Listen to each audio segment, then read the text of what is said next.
আপনি জবাব দেন, ভিডিও আপনি জবাব দেন, প্রধান আপনি জবাব দেন, এমএলএ আপনি জবাব দেন, দীর্ঘদিন ধরে রাস্তা কেন হচ্ছে না প্রশাসন আপনি জবাব দেন। এতদিন ধরে আমরা ভোট দিচ্ছি, ভোট আসে ভোট যায়, সরকার আসে সরকার যায়। স্বাধীনতার ৭৭ বছর পরেও হরিশ্চন্দ্রপুর ২ নম্বর ব্লকের মালিয়র ২ নম্বর গ্রাম পঞ্চায়েতের কাতলামারি গ্রামে ৩ কিলোমিটার কাঁচা রাস্তা আজও পাকা হলো না। বর্ষায় কর্দমাক্ত পথ দিয়ে প্রাণের ঝুঁকি নিয়ে পারাপার করতে হয় ৮ থেকে ৮০ সকলকে। গ্রামের মধ্যে অ্যাম্বুলেন্স ঢোকে না, অসুস্থ রোগীকে খাটিয়াতে করে হাসপাতালে নিয়ে যেতে হয়। খারাপ রাস্তার জন্য গ্রামের ছেলে মেয়েদের বিয়ে ভেঙে যাচ্ছে বলে অভিযোগ। স্থানীয় জনপ্রতিনিধি থেকে শুরু করে প্রশাসনিক আধিকারিকদের একাধিকবার জানিয়েও হয়নি কোনো কাজ। প্রশাসনিক উদাসীনতার জন্য এই অবস্থা বলে অভিযোগ স্থানীয়দের। তাই কাঁচা রাস্তা পাকা করার দাবিতে রবিবার রাস্তায় ধান চারা রোপণ করে বিক্ষোভ দেখালেন কাতলামারি গ্রামের বাসিন্দারা। স্থানীয় সূত্রে জানা গিয়েছে, কাতলামারি গ্রাম থেকে ট্যাংঠা ঘাট পর্যন্ত প্রায় ৩ কিলোমিটার কাঁচা রাস্তা বেহাল অবস্থায় পড়ে রয়েছে। এই রাস্তা দিয়ে প্রতিদিন হাজার হাজার মানুষ যাতায়াত করেন। বর্ষাকালে প্রতি বছর এই মাটির রাস্তা বেহাল হয়ে যায়। সাইকেল যাওয়া তো দূরের কথা, পায়ে হেঁটে যাওয়ার পরিস্থিতি এখন নেই। মাটির রাস্তা পিচ্ছিল হয়ে যাওয়ায় প্রতিনিয়ত দুর্ঘটনা ঘটে। এই কাঁচা রাস্তা পাকা করার জন্য গত ১০০ বছর ধরে তারা দাবি জানিয়ে আসছেন। নেতারা ভোট আসলে পাকা রাস্তা করার আশ্বাস দেন, ভোট মিটে গেলেই রাস্তার কোনো পরিবর্তন হয় না। গত পঞ্চায়েত নির্বাচনের সময় নেতাদের কাছে এই রাস্তা মেরামতের দাবি জানানো হয়েছিল, আশ্বাস মিলেছিল, কিন্তু আজ পর্যন্ত সেই রাস্তা পরিবর্তন হয়নি। তাই কাঁচা রাস্তা পাকা করার দাবিতে এলাকার মানুষ রাস্তায় ধান গাছ লাগিয়ে বিক্ষোভ দেখায়। পৃথিবীর ৩ ভাগ জল ১ ভাগ স্থল, তাই পানীয় জলের অভাব নেই। কিন্তু বিশুদ্ধ পানীয় জল একটাই, বৃষ্টি অ্যাকোয়া। প্রতি ফোঁটায় আনে তৃপ্তি, মেটায় তেষ্টা। বৃষ্টি অ্যাকোয়া, বিশুদ্ধ পানীয় জল। আমি টোটো কিনেছি, টোটো গরিব মানুষ, আমি কি করব? টোটো ভাইয়া সংসার চালাই। আমার টোটো ১ মাস থেকে ভর্তি আছে বাড়িতে, টোটো বের করতে পারছি না। মানে এই কাদার জন্য আপনি কি তার টোটো চালাতে পারছেন না? না, কাদার জন্য টোটো চালাতে পারছি না আমি। তাহলে তো আপনি একটা বড় সংকটে পড়ে গেলেন। পরিবার কিভাবে চালাবেন? আমার পরিবার চলে না তো এখন বর্তমানে। আমি গাড়িটা নিয়ে যাব, তাহলে তো আমার সংসারটা চলবে। এই কাদার জন্য আমি কত কিলোমিটার এই রাস্তায় আপনারা ভুক্তভোগী? আমাকে আমার বাড়ি থেকে আমার ২ কিলোমিটার যেতে হবে। রোড এই কাদার মধ্যে কি আপনারা যেতে পারছেন? না, যেতে পারি না। তো এই যে বিভিন্ন সময় যে যারা ভোটের সময় নেতা মন্ত্রীরা আসে, আপনাদেরকে আশ্বাস দেয় ভোট দিলেই রাস্তা পূরণ কাজ করে দিবে, এখনো পর্যন্ত কি তাদের আশ্বাসটুকু পূরণ করতে পেরেছে? না, কিছু পূরণ করেনি। আমাদের আসছে, মিটিং করছে, বলছে কি তোমরা ভোট দাও, ভোটের পর আমরা রোড করে দিব, কিন্তু রোড করে দেয়নি এখন পর্যন্ত। তো এখন তো আজকে আপনারা বিক্ষোভ দেখাচ্ছেন, আবার তো সামনে ভোট ২৬-এ, এবার আপনারা গ্রামবাসীরা কি সিদ্ধান্ত নেবেন? আমরা সিদ্ধান্ত নিয়েছি, আমরা ভোটকে বাইকআউট করবো এবার সামনে ভোটে। আপনার নাম? আমার নাম সহিবুর রহমান, বাড়ি কাতলামারি। আছি যে আমাদের রাস্তাটা হচ্ছে না, দীর্ঘ ১০০ বছর হয়ে গেল, আমাদের দাদারাও দেখতে পাইনি, আমার বাবেরাও মানে বুড়ো হয়ে গেলো, ওরাও দেখতে পাইনি। আমরা যে ইয়াং জেনারেশন এই স্কুল যাচ্ছি, কলেজ যাচ্ছি, রাস্তা দেখতে পাচ্ছি না, এই কাদাতেই সব হেঁটে যাচ্ছে। তারপর হলো যে অসুখ বিসুখ পড়ছে, সব কাঁধে করে নিয়ে যাচ্ছে, কি খাটলাতে করে নিয়ে যাচ্ছে, আপনি তো হয়তো করলেন। তারপর স্কুলের বাচ্চা টাচ্চাগুলো যাচ্ছে, এই সব ডেলিভারির সমস্যা, বহু একদম কাদার উপর দিয়ে সবাইকে যেতে হয়। আপনারা কতদিন ধরে এই সমস্যায় ভুক্তভোগী? সারা জীবন যতদিন থেকে দেখছি। যখন ভোটের সময় যখন নেতা মন্ত্রীরা ভোট চাইতে আসছে, তারা আশ্বাস কি দিচ্ছে আপনাদের? বলছে কি রাস্তা করে দিব, ভোটটা দাও, এবছর মানে ভোটটা হলেই ভোটের পরে রাস্তাটা হবে। তো নেতা মন্ত্রী তো ভোটে জিতেছে, তারা কি আদৌ পর্যন্ত কি আপনাদের আশ্বাস পূরণ করেছে? না, পূর্ণ করে না। আবার তো ২৬-এ ভোট, আপনারা কি ব্যবস্থা নেবেন এবার? এবার আমাদের আমরা যতক্ষণ রাস্তা না হবে ততক্ষণ ভোট কাউকে দেবো না। আপনার নাম? ভোটকে আমার নাম হলো তারিক আনোয়ার, বাড়ি? আমাদের এই যে অসুখ, মানুষের অসুবিধার জন্য আমার দাদুরা অসুবিধা পড়েছে, বাবা আমার ভাই, আমাদের বাচ্চা ছেলে স্কুল যাচ্ছে, কত অসুবিধাটা এমন কি করা যায়। তার জন্য আমাদের একটা কোনো গাড়ি ঢুকছে না, হসপিটাল যাবে তো কোনো ব্যবস্থা নাই। রাস্তা মোটামুটি আমার বাবা চলে গেল, দাদা চলে গেল, মন্ত্রী এসে বলছে যে ভোটের সময় আসে, এই বাবু তোমরা ভোট এবার দাও, এবার ভোট আমাকে রাস্তা করে দেবো। কোনো মন্ত্রী, কোনো একটা লোক এসে, এমএলএ এসে বললো না, বিডিও এসে বললো না। তারপরে আমাদের থানার লোক আসলো এখানে, হ্যাঁ বাবু এবার রাস্তা করে দেবো, রাস্তা করে দাও, এবার ভোট দাও। না, ভোট দেবো না। ভোট দিয়ে দিয়েছে, ভোট দেওয়ার পরে আর আমাদের কোনো কথাই বলতে আসছে না। তো বৃষ্টি হলেই কি এই রাস্তায় কি কাদা জমে যাচ্ছে? আমাদের কাদা অনেকটা, একদম ১ হাঁটু করে কাদা হয়। তো প্রায় তো এখান থেকে দুর্ঘটনা ঘটছে। হ্যাঁ মোটামুটি অনেক দিন থেকে আমরা ওদিকে আমার তো 100 বছরের আগে, আমার তো বয়স মোটামুটি ধরো 60-65 বয়স হয়ে গেল, তাই এই রাস্তায় আমরা চলছি। কিভাবে চলছে? এই চলতি হচ্ছে। বলছে গাড়ি চলাচল করতে গিয়ে কোনো কেউ দুর্ঘটনায় শিকার হচ্ছে? কত ঘটনা হয়েছে তো, কত একটা আমার কাকু রাস্তায় গাড়িতে নিয়ে গাড়ি স্লিপ যে খাটে করে নিয়ে গেছিলাম, রাস্তা রুগীটা অসুস্থ পড়েছে, রুগীর এখন পা ভেঙে আছে। তারপর কত বছর ধরে এরকম এই সমস্যায় ভুক্তভোগী? মোটামুটি 100 বছরের আগে হবে। কাকা আপনারা তো ভোট দিচ্ছেন, প্রতিবারে তো ভোট দিচ্ছেন, আপনাদের ভোটে নেতা মন্ত্রী হচ্ছে, আপনাদের কি কাজ আজ পর্যন্ত পূরণ করতে পেরেছে তারা? না, কোনোদিন পূরণ করে না। বলছে ভোটের সময় আসছে, ভোট দেবো বাবু, আমাদের ভোট দাও, তোমাকে এবার রাস্তা করে দেবো। না, রাস্তা আমাদের করে দিচ্ছে না। এখন আপনারা কি সিদ্ধান্ত নেবেন? এই সিদ্ধান্ত এই যে সামনে আসছে আমাদের 26-এ ভোট, আমরা গ্রামের যত লোক আছি সবাই মিলে আমরা বয়কট করব ভোটকে, আমরা ভোট দিব না। আমাদের যতক্ষণ রাস্তা না হবে ততক্ষণ আমরা ভোট দিব না। আপনার নাম? আমার নাম নুরুল হুদা, বাড়ি কাতলামারি। দেখেন, আমি তো এই সামনে মানে যে পিছনে যেটা মানে যে ইলেকশন হয়েছে, ইলেকশনে আমি মানে যে এই পঞ্চায়েত বোর্ডের মানে উপপ্রধান হয়েছি।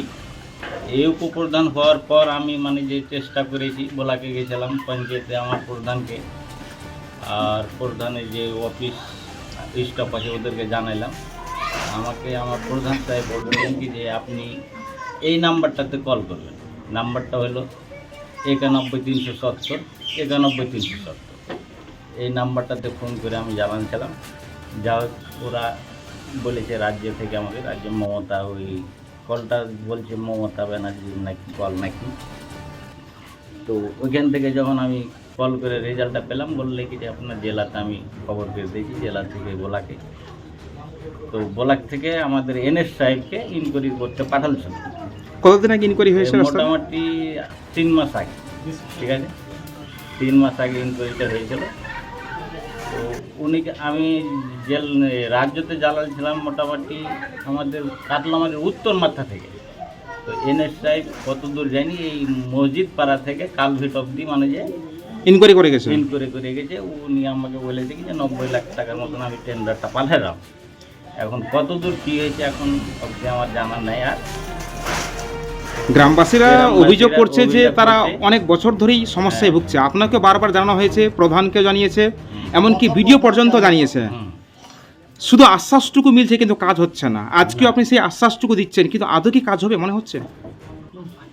সেটা তো আমি যেখানে জানালছি ওখানে কত দূর কী করলে না করলে সেটা আমার জানা নেই।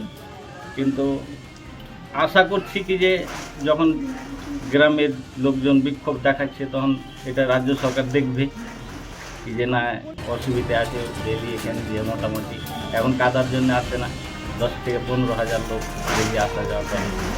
আমাদের রাস্তাটা আপনার ফতেপুর থেকে দিয়ে আপনার এটা সিধা রাস্তা। বলছি প্রায় কত মিটার এই রাস্তাটা সমস্যা আছে? মানে এই বৃষ্টি হলেই কাদা হয়ে যায়? মোটামুটি ধরেলেন 3 কিলোমিটার। কোন জায়গা থেকে কোন জায়গা পর্যন্ত? কাতলামারির উত্তর মাথায় থেকে ধরে আর ওই আপনার ট্যাংটাঘাট বলে একটা জায়গা আছে, ট্যাংটাঘাট কালকে। বলছি স্বাধীনতা তো 78 বছর হয়ে গেল, এখনো পর্যন্ত রাস্তা হলো না। আমার তো জন্ম 84, তো ওই 84 পর যে আমার যে হুঁশ হয়েছে যতদিন থেকে দেখতে পাই, আমি এই উঁচু নিচে দেখতে পাই। এই রাস্তাতে আপনাকেও যেতে হয়? আমিও যাই। তারা অভিযোগ করছেন যে এখানকার নাকি মানে এই রাস্তার জন্য বিয়ে ভেঙে যাচ্ছে। হ্যাঁ, ভাঙছে। হাসপাতাল রোগী যে নিয়ে যেতে পারছে না, যারা প্রসূতি মা, গর্ভবতী মা, তারা চরম সংকটে পড়ছে। তো আপনি এখন কি ব্যবস্থা নেবেন? ভিডিওকে জানাবেন বা ঊর্ধ্বতনকে জানাবেন? আমি ভিডিওকে জানাবো, ফের আবার ভিডিওকে জানাবো, যেখানে আমি কলটা করেছিলাম ওখানেও জানাবো। হ্যাঁ। আপনার নাম? বাহারুদ্দিন। আপনি? চরম সত্য কথা, এলাকার রাস্তা দীর্ঘদিন থেকে বেহাল হয়ে আছে।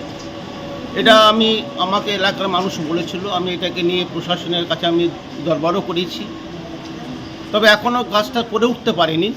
তবে মানুষের ক্ষোভ বিক্ষোভ স্বাভাবিক হওয়ার কথা, কারণ বর্ষাকালে, বিশেষ করে বর্ষাকালে মানুষ চলাচল করতে পারে না।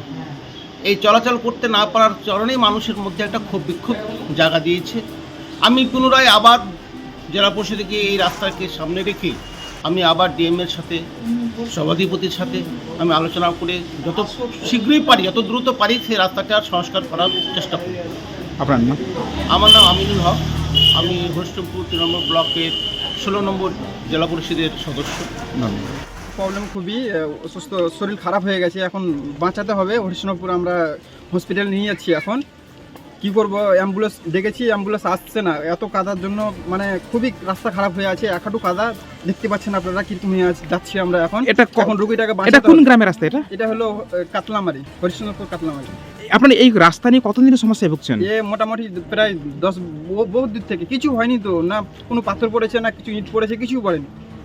তো এই যে এখন হাসপাতাল রুগীকে নিয়ে যাবেন, প্রায় কত কিলোমিটার আপনারা হেঁটে যাবেন এইভাবে? মোটামুটি 1-8 কিলোমিটার হেঁটে যেতে হবে। আপনার অ্যাম্বুলেন্সকে জানিয়েছিলেন? ফোন জানিয়েছি, করেছিলেন? ও বলেছে কি যেতে পারবো না আমরা, গাড়ি তো যাবে না, আসবে না তো, কেমন করে আসবে? মানে অ্যাম্বুলেন্স গ্রামে ঢুকছে না? না না না, আরও অন্যান্য যে প্রসূতি মা, গর্ভবতী মায়েরা, তাদের কীভাবে ব্যবস্থা করছেন আপনারা? কথা নিয়ে যাচ্ছেন? আমরা এরকমই করবো, কি করবো এখন, এখন নিয়ে যেতে হবে, এখন বাঁচাতে হবে তো। তো এগুলো নিয়ে প্রশাসনকে বা ভিডিওকে জানাননি? না, জানিয়েছি, কিছু করে না, ওরা কিছু করতে চাইছে না। আর যখন অনেক ভোটের কথা সময় যখন নেতা মন্ত্রীরা ভোট চাইতে আসে, তখন তারা কি আশ্বাস দিচ্ছেন আপনাদের? বলছে কি আপনার রাস্তা করে দেবো, আপনার ভোটটা দিয়ে দেবে, আমরা বলছি, তাও রাস্তা করছে না তো। যদি এই যে হাসপাতাল নিয়ে যাওয়ার পথে একটা রোগী যদি কোনো তার জীবনহানি ঘটে বা মারা যায়, তার দায়ী কাকে করবেন? তাই যত এমএলএ আছে, আছে, সব ওগুলো দেখতে, এমএলএ প্রধানমন্ত্রী যত আছে সব ওদের দেখতে হবে এগুলো। আপনার নাম? আমার নাম জামিরুল ইসলাম, আপনার বাড়ি? বাড়ি কাতলামারি। রাজনীতি এখন হচ্ছে খেলা মেলা, অনুদান নেই, ব্যস্ত।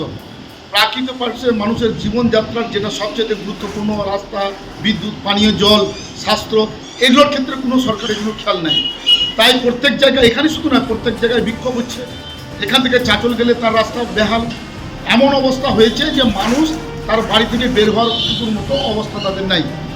আমরা দেখেছি যখন এই আমাদের হরিশ্চন্দ্রপুরে এই যে গঙ্গা ভাঙন হচ্ছে, সেই গঙ্গা ভাঙনে যখন আমাদের বামফ্রন্টের মন্ত্রী বিশ্ববাবু ছিলেন, এলাকায় গিয়ে পড়ে থেকে কাজ করতেন, আজকে সেটাও দেখার হাল নাই।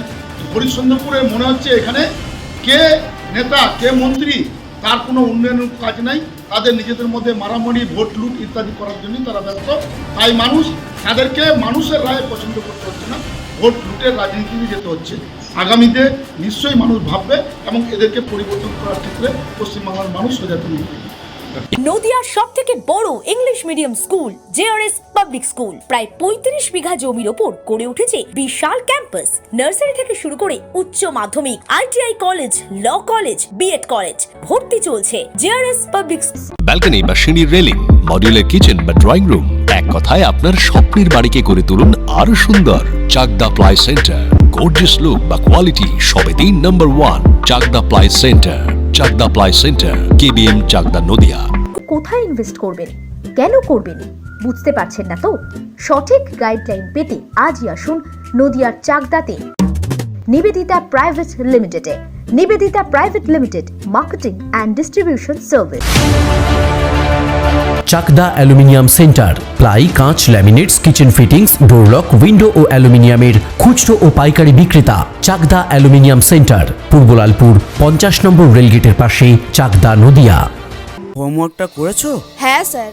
এ বাবা, ভুল করেছো কেন? চোখে কেমন ঝাপসা দেখছি, লিখতে আর পড়তে খুব সমস্যা হচ্ছে। চাকদার মডার্ন অপটিক্স থেকে ভালো চোখের ডাক্তার দেখিয়ে নাও। প্রতিদিন প্রকৃত চোখের ডাক্তার ও দৃষ্টি বিশেষজ্ঞ মডার্ন অপটিক্স, চাকদহে। স্যামসাং, জিও, রিয়েলমি, নদিয়ার একমাত্র অথরাইজড ডিস্ট্রিবিউটর ঘোষ কমিউনিকেশন, থানার মোড়, চাকদা, নদিয়া।